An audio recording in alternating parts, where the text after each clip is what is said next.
जिंदाबाद जिंदाबाद। क्या रोड मैप रहेगा मुख्तार को हराने के लिए?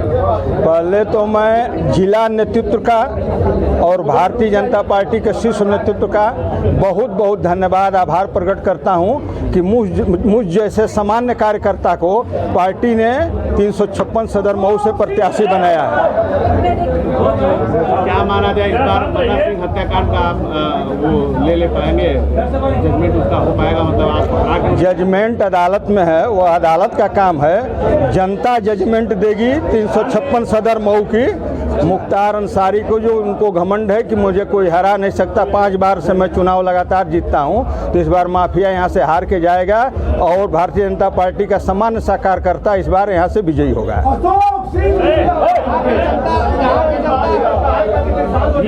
भीम राजभर भी यहाँ चुनाव लड़ रहे हैं, मुस्लिम मतदाता जाते हैं, किस आधार पर चुनाव में आप वोट हासिल कर पाएंगे? कितने लोगों का?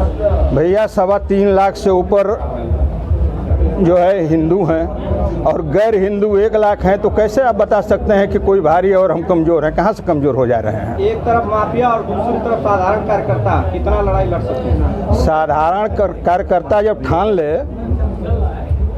तो माफिया का बड़े बड़े चट्टान टूट जाती है। माफिया की औकात है और पूज्य योगी जी की सरकार है, भारतीय जनता पार्टी की सरकार है। इसमें माफियाओं की क्या स्थिति है देखे होंगे। अभी 2 दिन पहले उनका बेटा यहाँ बोल कर गया है कि योगी जी का दम हो तो आकर चुनाव लड़ लें।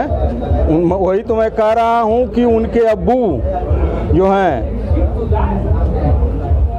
देहात में कहावत है ना कि बाप पैदा भइला निहारे में, बेटा का नाम पावर हाउस।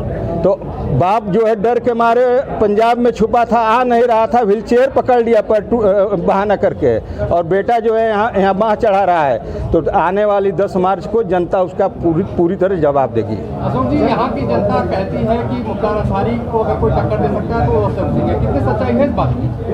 क्या पूछें? यहाँ की जनता का मानना यह है कि अगर कोई मुख्तार अंसारी को टक्कर दे सकता है तो अशोक सिंह है, कितनी सच्चाई है? नहीं भैया, अब जनता टक्कर दे सकती है। अशोक सिंह की अकेले कोई औकात नहीं है, पूरी भारतीय जनता पार्टी की औकात है उसमें, और यहाँ की 356 सदर की जनता की है।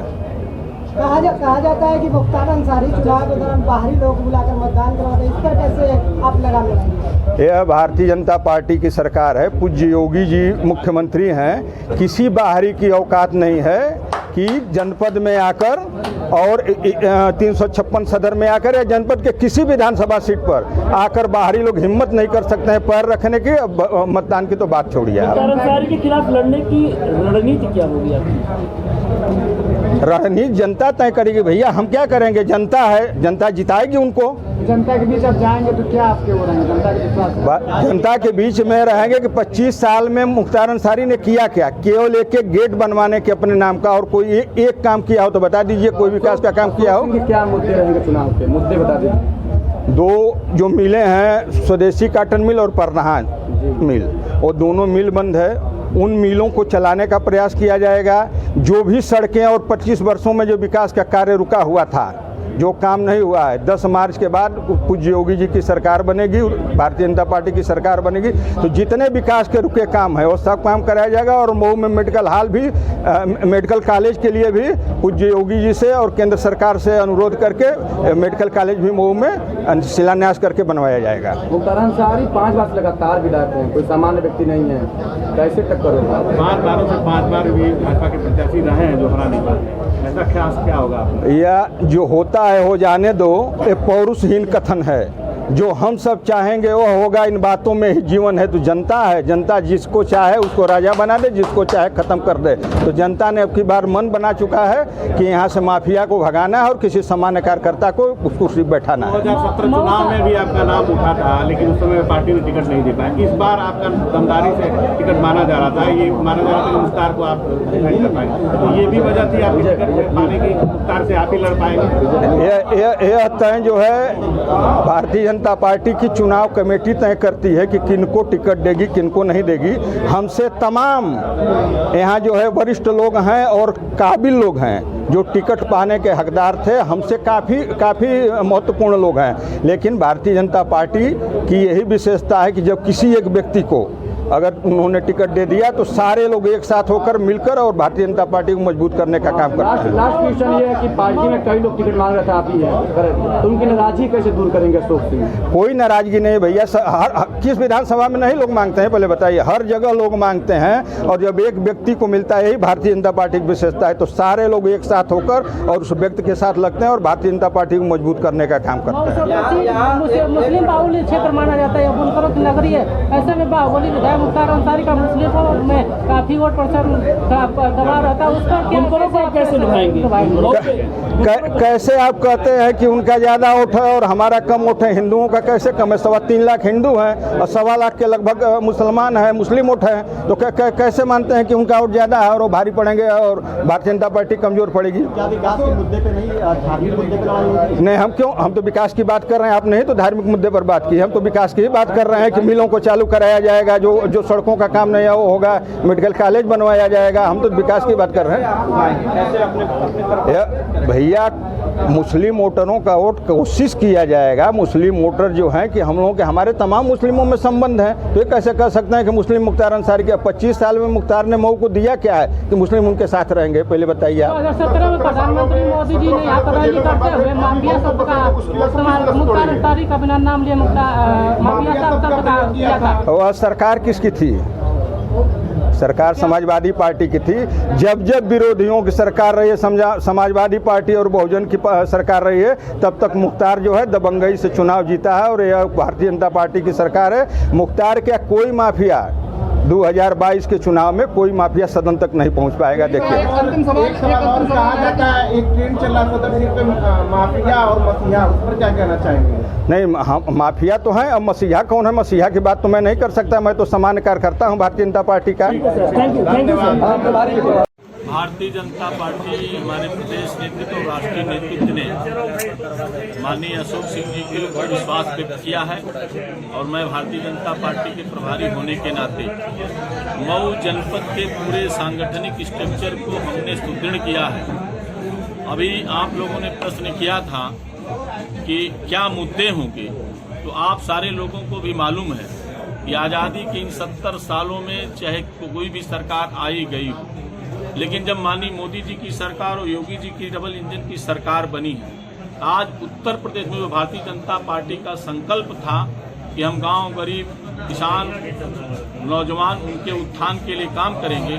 तो हमारी ये 5 साल की सरकार निश्चित रूप से उनके जन विकास के लिए हमारी सरकार ने काम किया है, और ये पूरी लड़ाई विकास के रास्ते पर ले जाने का काम भारतीय जनता पार्टी ने किया है। अपराध मुक्त के लिए भारतीय जनता पार्टी की 5 साल की सरकार ने काम किया है। ये बात मैं नहीं कहना चाहता हूँ, ये बात आम जनमानस में है कि भारतीय जनता पार्टी की जो जन कल्याणकारी योजनाएं हैं, पहले चुनाव 3 विषयों पर होता था। कोई भी राजनीतिक पार्टी अगड़ा पिछड़ा अनुसूचित के आधार पर बांट के राजनीति करती थी, लेकिन आज हमारे देश के यशस्वी प्रधानमंत्री माननीय नरेंद्र मोदी जी ने एक चौथा समाज खड़ा किया है। और मैं नहीं कहता हूँ, आप मीडिया के बंधु लोग कहते हैं चौथा समाज हमारा लाभार्थी समाज है, जो सच में उनके विकास के लिए हमारी भारतीय जनता पार्टी की उत्तर प्रदेश और केंद्र की सरकार ने काम किया। और मुझको लगता है कि आज मऊ की जनता ये मन बना चुकी है कि जो 25 साल से 5 बार से लगातार यहाँ जनप्रतिनिधि बने बैठे हैं, वो कोई हिंदू मुसलमान के नाम पे नहीं बैठे। उनका अपना एक आतंक का पर्याय था, और इतने दिनों तक सपा बसपा की गवर्नमेंट रही, वो कभी सपा कभी बसपा में रह करके वो संरक्षण पाते थे। 5 साल की भारतीय जनता पार्टी की सरकार रही है। मैं आपसे पूछना चाहता हूँ कि 5 साल में ये मऊ की जनता अपने आप को सुरक्षित महसूस की है, चाहे वो हिंदू रहा हो चाहे वो मुसलमान रहा। वो अपराधी किसी जात धर्म का नहीं होता, कोई गुंडा किसी जात धर्म का नहीं होता। ये सब लोगों ने महसूस किया है कि योगी जी के नेतृत्व में जो 5 साल की चली सरकार ने भय मुक्त समाज खड़ा किया, और मुझे उस पर पूरा विश्वास है। और मेरे पूरे भारतीय जनता पार्टी अपने सांगठनिक स्ट्रक्चर पे विश्वास है, और आगे आने वाले दिन पे आप देखिए आगे होता है क्या। हम भारतीय जनता पार्टी के कार्यकर्ता एक कदम हैं, लेकिन जो हमारी सरकार के लाभार्थी हैं वो आज इस चुनाव में 4 कदम आगे खड़ा होकर के भारतीय जनता पार्टी के कमल निशान पर आगे खड़ा होकर के भारतीय जनता पार्टी का जो नेतृत्व कर रहा है उसको विजय श्री दिलाने का काम कर रहा है। प्रभारी जी मधुबन में बगावत चल रहा है, आपके बड़े नेता भरत भैया भी बागी हो गए हैं। नहीं, स्वाभाविक तौर पे कोई हमारा कार्यकर्ता है, कार्यकर्ता का हक है और उसकी नाराजगी जायज है, उसको हम लोग बातचीत कर रहे हैं। लेकिन अगर वो सच्चा सिपाही है तो स्वाभाविक जो हमारा राष्ट्रीय नेतृत्व तो प्रदेश नेतृत्व का निर्णय है उसको मानना चाहिए। अगर नहीं मानता है तो समझ लीजिए कि मेरा कार्यकर्ता नहीं है। एक और बात चल रही है कि बीजेपी परिवारवाद का विरोध करती है, बाप को राज्यपाल बना दिया, बेटे को हेलीकॉप्टर से ला करके विधायक बना रहे हैं।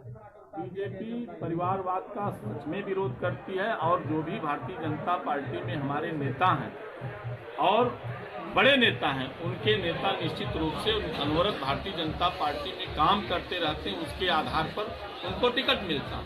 आप कैसे कह सकते हैं? हमारे पंकज सिंह जी भारतीय जनता पार्टी के रक्षा मंत्री जी के बेटे, आज नहीं आज 15 साल से लगातार भारतीय जनता पार्टी के जो युवा मोर्चा के प्रदेश अध्यक्ष से लेकर भारतीय जनता पार्टी के प्रदेश मंत्री, प्रदेश महामंत्री, प्रदेश उपाध्यक्ष और निरंतर पूरे उत्तर प्रदेश में उन्होंने दौरा किया है। उनके ऊपर कोई आरोप लगा सकता है? रामविलास चौहान